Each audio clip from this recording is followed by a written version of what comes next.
Welcome to arts achievers. நம்ம வந்து Tamil question paper, PTA question paper வந்து 5 கொஸ்டின் பேப்பர் பார்த்தாச்சு. அந்த 5 கொஸ்டின் பேப்பருமே உங்களுக்கு வந்து பார்த்தீங்கன்னா, பிடிஎஃபா நம்மளோட ஆர்ட்ஸ் அச்சீவர்ஸ் டெலகிராம் குரூப்ல அவைலபிளா இருக்கு. ஸோ டெலகிராம் குரூப்போட லிங்க் வந்து பார்த்தீங்கன்னா, ஒவ்வொரு வீடியோவோட கீழ டிஸ்கிரிப்ஷன்லயும் குடுத்துருக்கேன். ஸோ அத கிளிக் பண்ணி டெலகிராம் குரூப்ல ஜாயின் பண்ணிக்கோங்க. இதுவரைக்கும் இன்னும் படிக்க ஆரம்பிக்கலன்னு இருக்கிறவங்க, அட்லீஸ்ட் இந்த 6 கொஸ்டின் பேப்பர் மட்டும் ரிவைஸ் பண்ணிட்டு போங்க. இதில இருக்கிற கொஸ்டின் ஆன்சர்ஸ நீங்க தரவா படிச்சுக்கோங்க. 1 மார்க் சூஸ் பண்ணலினா கூட பரவால்ல. கொஸ்டின் ஆன்சர்ஸ் இதில இருக்கிறத மறக்காம நல்லா படிச்சுக்கோங்க. அடுத்து வந்து பார்த்தீங்கன்னா, அணி வந்து மொத்தமாவே 4 அணி தான் இருக்கு. அந்த 4 அணியும் நல்லாவே ரிவைஸ் பண்ணிக்கோங்க. ஸோ அந்த 4 அணியில ஒரு அணி கண்டிப்பா கேட்பாங்க. திருக்குறள் நல்லா படிச்சுக்கோங்க. அடுத்து பிழை திருத்தம் இந்த மாரி வந்து எதெல்லாம் படிச்சா உங்களுக்கு வந்து ஈஸியா மார்க் ஸ்கோர் பண்ண முடியும் அப்படிங்கிறது ஒரு வீடியோல வந்து நான் போட்டிருக்கேன். ஸோ அந்த வீடியோவும் பாருங்க. உங்களுக்கு ரொம்பவுமே யூஸ்ஃபுல்லா இருக்கும்.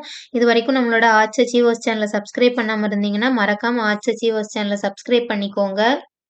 உங்களுக்கு ஸ்டடி ரிலேட்டடா எந்த மாரி வீடியோஸ் வேணும், எந்த சப்ஜெக்ட்ல டவுட்ஸ் இருந்தாலும் நீங்க டெலகிராம் குரூப்லயோ, இல்ல நம்மளோட கமெண்ட் செக்ஷன்லயோ கமெண்ட் பண்ணீங்கன்னா, உங்களுக்கு அதுக்கான ரெஸ்பான்ஸ் வந்து நான் வித்தின் 2 டேஸ்க்குள்ள கண்டிப்பா பண்ணிருவேன். ஸோ எல்லாரும் எக்ஸாம் நல்லா பண்ணுங்க. படிக்கிறத வந்து நெறைய படிக்கணும். எல்லாரும் படிச்சுட்டாங்க அப்படிங்கிற ஒரு கம்பேரிசன் பண்ண வேண்டாம். உங்களுக்கு எது திருப்தியா இருக்கோ, அத மட்டும் நல்லா படிங்க. So all the best for your exam. Subscribe arts achievers channel. Thanks for வாட்சிங்.